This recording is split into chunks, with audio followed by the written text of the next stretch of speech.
In this video, we're going to talk about how to implement a credentials policy that works for your organization.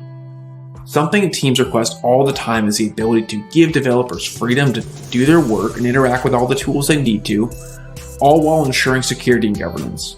At CircleCI, we have a few ways to manage the communication between the CI/CD system and other systems in play.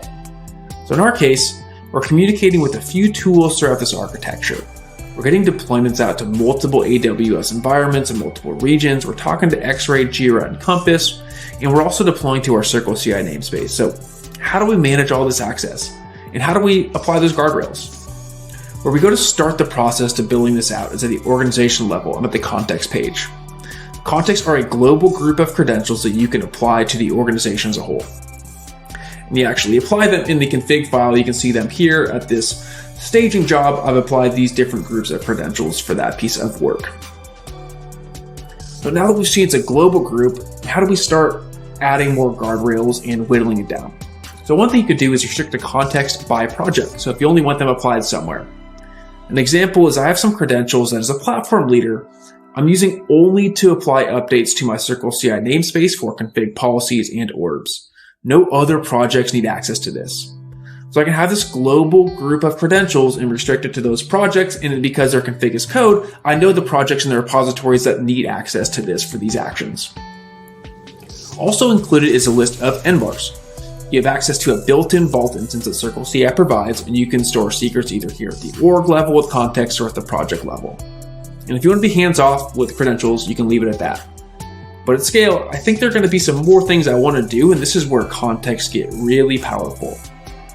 You have a context, you also have an ODIC token that you can use for whichever secrets manager or service you have set up. And this implements short-lived credentials instead of static secrets. The ODIC claim also has some extra fields that you might want to make use of. So if you want to restrict branches in a certain way, for instance, it's a really powerful way to plan for security. So in our instance, we want production only available on main branch, and you can use claims to implement something like this. And this is how we see a lot of people doing this at scale. And I did mention deploying to multiple AWS environments. In this case, CircleCI is set up as a provider in AWS, and we have context for both prod and non-prod workflows. So we aren't storing static credentials, and we're differentiating between prod and non-prod.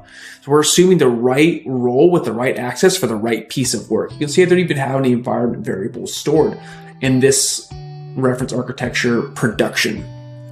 But I am able to use it. So if I go out here to this prod work, I can see that I'm using this context, and I'm able to generate the short-lived AWS keys using this ODIC token because I'm on the mainline branch and I'm getting this out to production. So this here is a great implementation, and the same process applies for whatever secrets manager you're using. So if you're using Vault, for instance, GCP, you can set up CircleCI as a provider and seamlessly integrate into the workflow that you already have. We talked about a lot of options, different ways to set things up. There isn't necessarily a right approach, it's really just finding the right approach for you.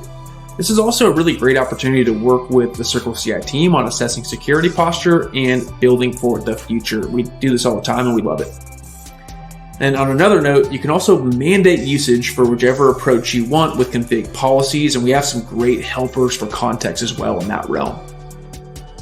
So in summary, we can take a logical grouping of credentials and start narrowing down the scope until we meet the level of adherence that we need and mandate. We're able to restrict by project and then use ODIC to interact with our secrets manager. And we can also make use of claims information to gate by things like branch. Now for you, this means you can have a policy that makes sense and the guardrails in place so no update gets beyond where it should. You don't need to get in the weeds managing credentials for hundreds of repos, set the policy in place, and go ahead and scale.